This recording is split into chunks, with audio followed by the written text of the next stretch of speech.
Hello বন্ধুরা, আজকে আমরা আলোচনা করব ডেভিল কমেট নিয়ে। ডেভিল ভয় পেলেন নাকি? না না, ভয় পাওয়ার কোনো কারণ নেই। আসলে এই ডেভিল মানে ভূত নয়, এটা হলো ডেভিল কমেট, অর্থাৎ একটি দৈত্যাকার ধূমকেতু। 1812 সালের 12 জুলাই জেমস লুইস পন্স নামের একজন বিজ্ঞানী এটিকে আবিষ্কার করেন, অর্থাৎ আমরা এটিকে 12P অথবা পন্স ব্রুকসও বলতে পারি। এই কমেট বা ধূমকেতু কি দিয়ে তৈরি জানেন কি? এটা গ্যাস, ধুলো ও বরফ দিয়ে তৈরি। আর এই ধূমকেতুর ঘুরে বেড়াতে খুব ভালো লাগে। সেই জন্যই অনেকদিন পর পর আমাদের সাথে অর্থাৎ পৃথিবীর সাথে দেখা করতে আসে। বলা যেতে পারে 1 বছর নয়, 2 বছর নয়, গুনে গুনে 71টা বছর পর আবার পৃথিবীর সাথে অর্থাৎ আমাদের সাথে দেখা করতে আসে। আর যেহেতু এটা বরফ দিয়ে তৈরি, সেহেতু এটা সূর্যের কাছে আসার সাথে সাথেই এটা গলতে শুরু করে। আর আমরা এর পিছনের দিকে একটা লেজের মতো আকার দেখতে পাই, সেই জন্য আমরা এটাকে পুচ্ছল তারা নামেও ডাকতে পারি। এবার সকলের মনে আশঙ্কা হতে পারে যে এটা কি পৃথিবীর সাথে ধাক্কা লাগলে পৃথিবীর অস্তিত্ব অর্থাৎ আমরা কি কেউই আর বাঁচবো না?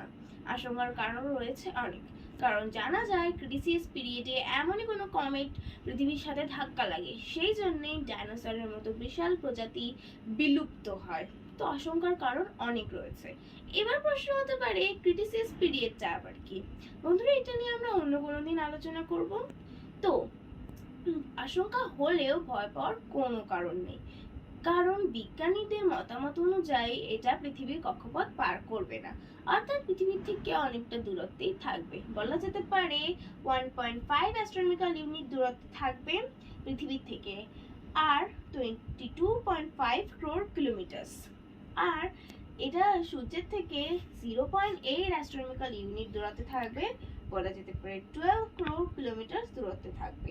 আর পৃথিবীর থেকে সূর্যের ডিস্টেন্সটা 1 অ্যাস্ট্রোনমিক্যাল ইউনিট অর্থাৎ 15 ক্রোর কিলোমিটার।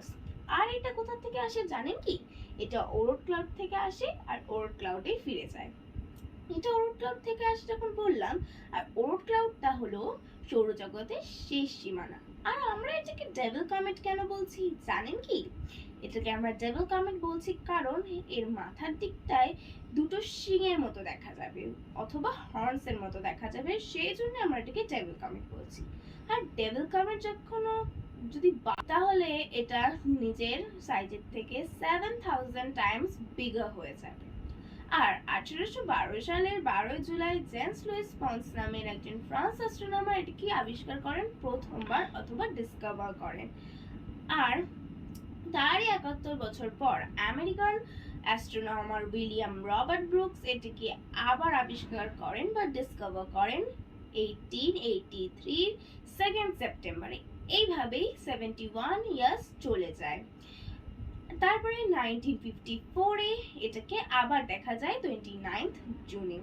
আর এই বছর আমরা এটাকে দেখতে পাবো 2024-এর 21 এপ্রিল থেকে 2 জুন অবধি। আর এটাকে আমরা অবশ্যই খালি চোখে দেখতে পারবো, সেই জন্য মিস করবেন না। আর এর সাইজটা এটা কিন্তু হিমালয় থেকে 3 গুণ বড়, কিন্তু ভয় পাওয়ার কোনো দরকার নেই, সেই জন্য এটাকে মিস করবেন না।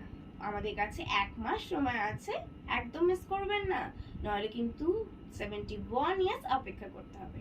নমস্কার।